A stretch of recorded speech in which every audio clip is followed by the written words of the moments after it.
Magandang araw mga kaibigan. Bigyan natin ng reaksyon ngayon itong post ni Teo Moreno tungkol kay Senator Marcoleta na pinalitan na o papalitan na chairman ng Blue Ribbon Committee. Ito.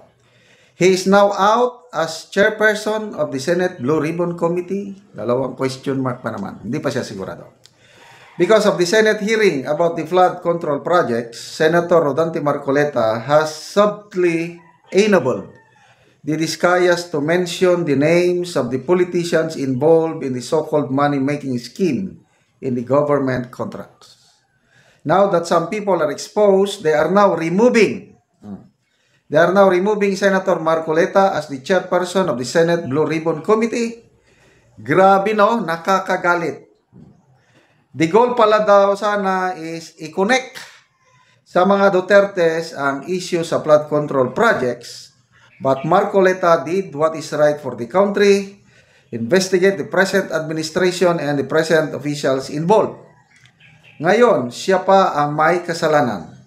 Si Ping Lacson daw ang next na chairman ng Blue Ribbon. The same Ping who can't name the names of 67 congressmen he mentioned in his privilege speech.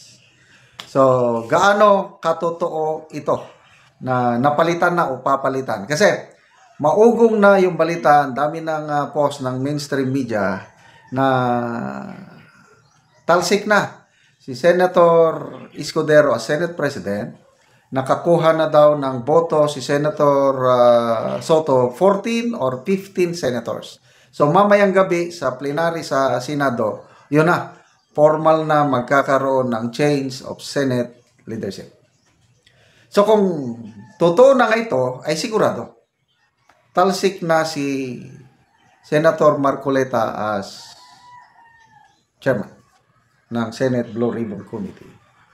Maraming pagbabago talaga. Ang buhay nga naman, gulong ng palad. Kakantahan na lang tayo.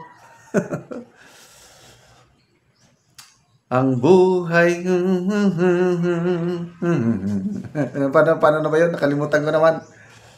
Kung minsan ang takda ng buhay mo, pagdurusan ito'y walang hanggan. Huwag kang manimdim, ang buhay ay gulong ng palad, gulong ng palad. Ang may kapal marunong tumingin sa mga taong nagdusa at naapi. Bawat isang gabi ay mayroong isang umaga,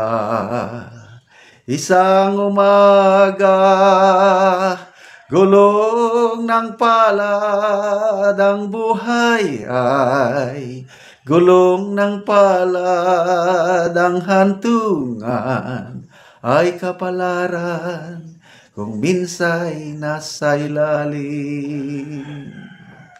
Gulong ng palad ang buhay ay gulong ng palad ang hantungan ng kapalaran kung minsa'y nasa ibabaw.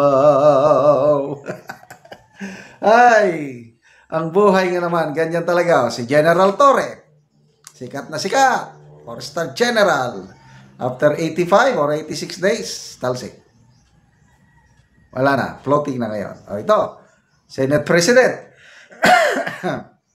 July 28, nanalo siya, Escudero. After more than 1 month, kudita. O, Senator Soto na ang bagong Senate President. Kung totoo yung mga balita, Senate Blue Ribbon Committee. Diba? Before this, medyo nagkainitan. Si Senator Marcoleta and Senator Lacson. Kainitan sila. Tinawag. Basta. Nagkainitan. Oh. So, ito ngayon. Kung totoo, I don't know anong mangyari sa Senate Blue Ribbon Committee. I believe itutuloy pa rin. At sino-sino yung mga, ulitin ko yung post ni Teo Moreno is yung mga bobotong senador kay Senator Soto is yung 5 minority. Soto, Lacson, Sobiri, Ligarda, and Hontiveros, 5. So, 2 Bilyar daw. 2 Tulpo, siyang. Ano pa? Bam Aquino, Kiko Pangilinan. 11. 11 na. Senator Lito Lapid. Nakalimutan ko na iba. Kaya basta ang sinasabi is 14 to 15.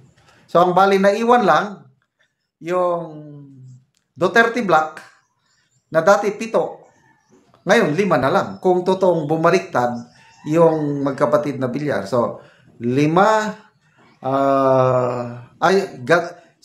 Sherwin Gatchalian pala ang isa sa mga bumoto na si Soto ang next Senate President. So, ang naiwan lang, 5 Duterte Black, Bato, De La Rosa, Padilla, Aimee, sino ba yung pang-5? Basta 5 Duterte Black, 2 Cayetano, magkapatid. Of course, si Escudero, Villanueva, sino pa? So, yun lang, siyam lang naiwan sa kanila. Anyway, malalaman natin mamayang gabi, antabayanan natin sa kanilang plenary session. But, ganyan talaga ang buhay. I don't know anong nangyari sa gobyerno natin na ito. Salamat mga kaibigan sa inyong pagsubaybay sa ating channel.